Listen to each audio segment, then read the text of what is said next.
First of all, I'd like to thank you very much for holding this hearing. We're kind of in the middle of appropriation bills here, and it's shocking the degree to which my colleagues think that we're running huge surpluses rather than we have to deal with deficits. So it'd be nice if we get a balanced budget out of this, but at a minimum, we can educate our colleagues as to what a dire situation we are in. Ms. Modney, we'll ask you a few questions as to where this ship is headed. Do you know approximately right now, maybe it's unfair to ask you without checking there, the percentage of our budget that's borrowed? I'm sorry, sir, what? The percentage of our budget that's borrowed? That's powered? Borrowed. Borrowed. I apologize. I couldn't quite hear you. Far too much. I think if you just look at our interest payments, that's really what you need to start thinking about in terms of what we're borrowing. Our deficit spend is $1.9 trillion. Yeah. About a quarter of revenue is borrowed. Right, 26%, which is kind of shocking. Do you know how much we're spending on percentage of all of our budget? How much is already not on new neat stuff, but just paying interest on the debt we have? The percentage for interest only, you're saying? Yeah, percentage of. Yes, sir. So the percentage that we're paying on interest is 13%.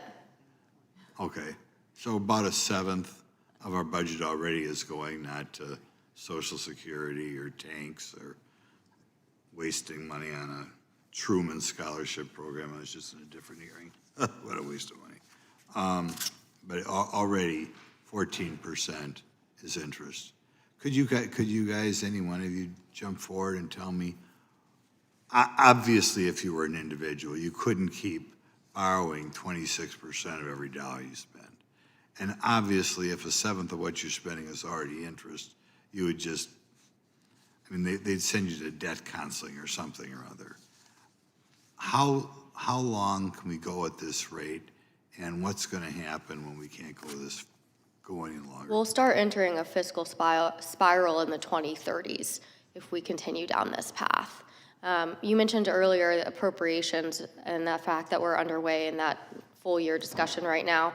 One thing to keep in mind, of course, appropriations are only 27% of our federal budget, but even within that, the Senate's proposed appropriations bills right now, the remainder of them that were not already enacted, are $50 billion or more, because we haven't seen the full text of all of them, than what the House appropriations bills propose. So that alone is something that you could do to deal with immediately the trajectory that we're on. Obviously, $50 billion is not going to resolve our trillions of dollars that we're currently in the hole for just this year, or $4 trillion overall, but it is important to start building that muscle memory amongst your colleagues.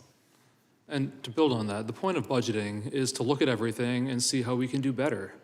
But that's not what Congress does. Congress does appropriations, it's important, but it's 26% of spending. We need to be looking at all spending, all revenue, including tax expenditures, getting all the committees involved, like Wisconsin does. Just so you know, Mr. Coachman, I believe irresponsible people around here like to rattle on about all the mandatory spending, and they're right, except for the reason they rattle on about it is because they specifically don't want to do what they should do on discretionary spending.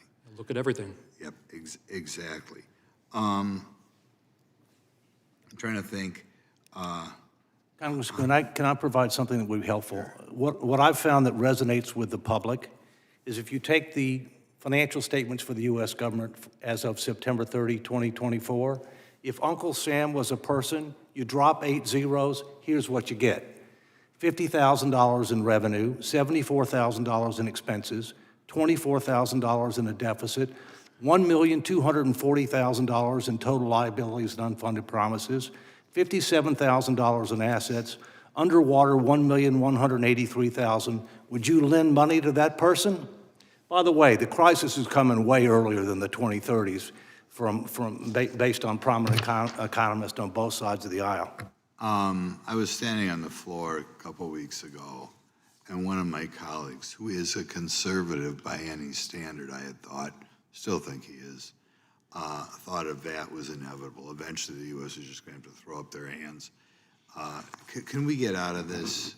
Do you believe given the people that are in Congress, a pretty motley crew. I think there are an extraordinary number of talented people on both sides that are being held back by a broken process. And if we fix the process, then we'll get much more from Congress. Article 1, I mean, Congress should be the strongest branch. It is not.